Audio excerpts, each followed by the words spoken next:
Assalamualaikum warahmatullahi wabarakatuh. Perkenalkan, nama saya Ayu Trisnia dengan NIM 2014-326, jurusan Asuransi Syariah kelas A semester 6. Video ini saya buat untuk memenuhi tugas mata kuliah operasional perusahaan asuransi syariah dan reasuransi syariah dengan dosen pengampu Bapak Trisna Taufik Darmawan SIME yang berjudul Penilaian Kerugian Terhadap Laba. Baik, langsung saja kita masuk ke materinya ya. Perusahaan mungkin mengalami penurunan pendapatan jika harta itu rusak dan mengganggu produksi dan kegiatan lainnya seluruhnya maupun sebagian. Sebagai akibat antara lain, yang pertama ada menurunnya pendapatan, yang kedua ada meningkatnya biaya-biaya. Menurunnya pendapatan, walaupun dalam beberapa kejadian kerugian pendapatan melebihi kerugian langsung dan tidak langsung lainnya.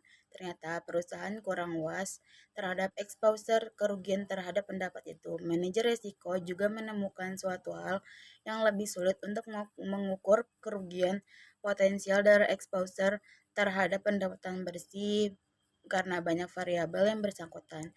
Beberapa kejadian yang mengakibatkan kerugian terhadap hak milik antara lain sebagai berikut.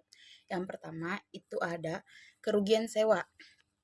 Seandainya bangunan secara tidak sengaja rusak ataupun hancur dan perjanjian disebut bahwa penyewa tidak bertanggung jawab untuk membayar sewa selama periode hak milik tersebut tidak dapat dipergunakan, maka pemilik menderita kerugian sewa dikurangi beberapa biaya yang tidak kontinu selama masa perbaikan gedung.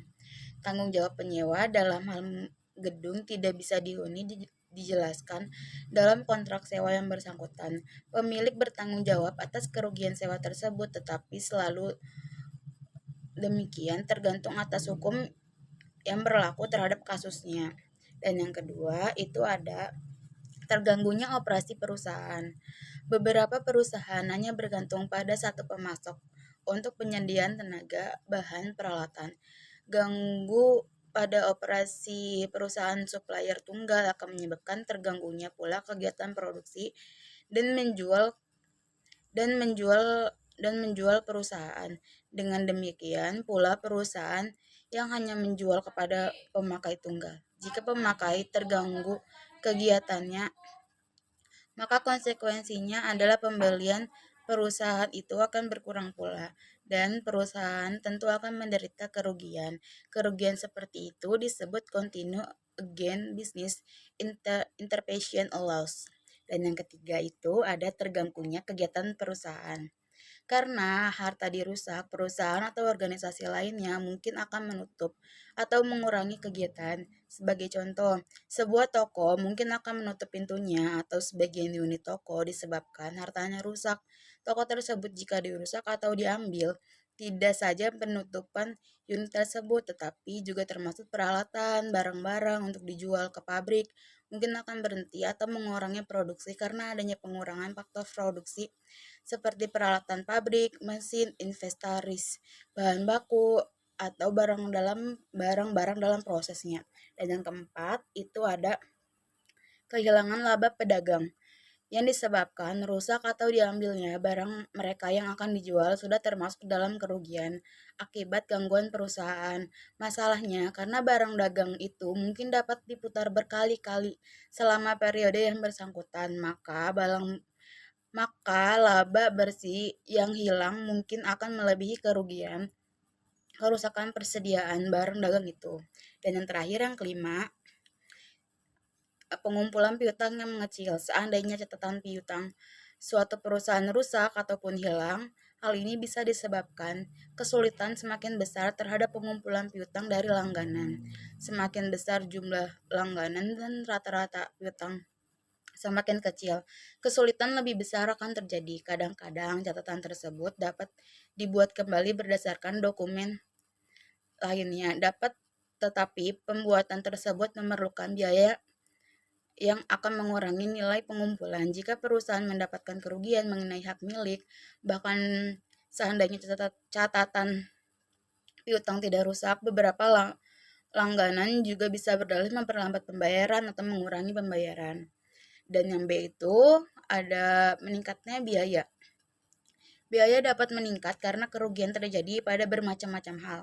yang ada tiga. Yang pertama itu ada kerugian nilai sewa. Jika perusahaan adalah penyewa, bukan pemilik, maka kerugian tergantung atas perjanjian leasing atau sesuai dengan hukum yang berlaku yang menegaskan apakah penyewa harus membayar kontrak jika gedung yang disewakan tidak dapat dihuni karena kerusakan gedung tersebut. Seandainya penyewa tidak membayar sewa, besarnya kerugian hanya beberapa kelebihan nilai sewa gedung lainnya yang sepadan.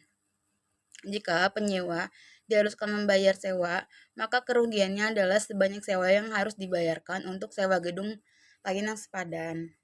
Dan yang kedua itu ada biaya ekstra. Wah, biaya ekstra apa itu? Untuk memperkirakan biaya ekstra yang mungkin terjadi dalam suatu situasi, manajer risiko bekerja sama dengan manajer-manajer lain harus mengembangkan satu rencana tidak lanjut agar operasi perusahaan dapat dilanjutkan suatu terjadinya ketika musibah. Biaya-biaya ekstra itu mungkin berupa biaya pindah ke satu tempat ke tempat yang lain untuk sewa sementara waktu, sewa perlengkapan sementara, harga yang lebih tinggi untuk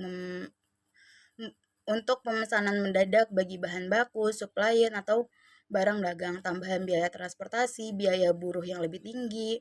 Umumnya biaya ekstra itu lebih tinggi itu pada 30 hari pertama atau 60 hari pertama setelah terjadi suatu kerugian. Selain untuk perusahaan yang perlu segera memulih operasinya dalam mempertahankan langganan, perusahaan tentu seperti perusahaan umumnya yang mengharuskan untuk memelihara pelayanan kepada masyarakat tidak terputus maupun tidak terputus. Kadang-kadang ada perusahaan yang mempunyai biaya ekstra maupun exposure gangguan perusahaan. Sebagai contoh, perusahaan yang diversifikasikan baik yang memproduksi jasa ataupun barang. Beberapa di antaranya dapat dihentikan produksinya, yang lain dapat menghentikan produknya. Perusahaan lain mungkin atau mencegah atau menghambat operasi dalam jangka pendek, tetapi lebih menyukai produksi dengan fasilitas sementara dengan mengeluarkan biaya ekstra daripada penutupan kasus pabrik yang lebih lama. Timbulnya biaya ekstra untuk meneruskan operasi, perusahaan mungkin mengeluarkan beberapa biaya yang untuk mempercepat perbaikan, di samping memilih penutup perusahaan atau meneruskan di tempat yang lainnya. Jadi kesimpulannya itu, jadi perusahaan itu lebih baik mengeluarkan biaya ekstra daripada menutup tempat perusahaannya. Nah, yang kedua itu ya, yang poin 2. Dan yang ketiga itu pembatalan leasing.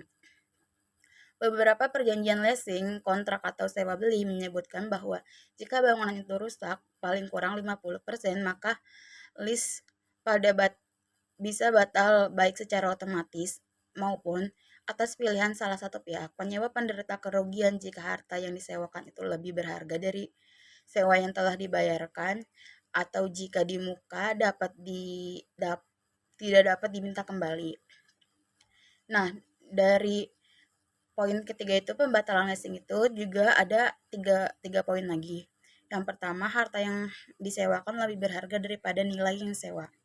Kadang dalam leasing jangka panjang atas suatu bangunan menyebut kontrak sewa yang lebih kecil dari nilai sewa gedung yang berlaku bagi gedung-gedung yang setara dengan gedung tersebut. Leasing seperti itu bernilai bagi penyewa. Jika leasing seperti itu mengandung persyaratan dapat dihapus secara otomatis atau atas kehendak pemilik, dan jika kerugian seperti itu memang terjadi, maka pemilik mungkin akan meminta kontrak sewa yang lebih tinggi sesuai dengan nilai sewa gedung itu.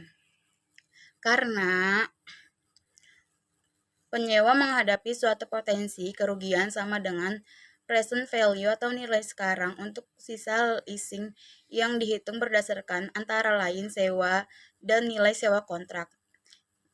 Makin pendek sisa waktu leasing, maka semakin kecil present value-nya.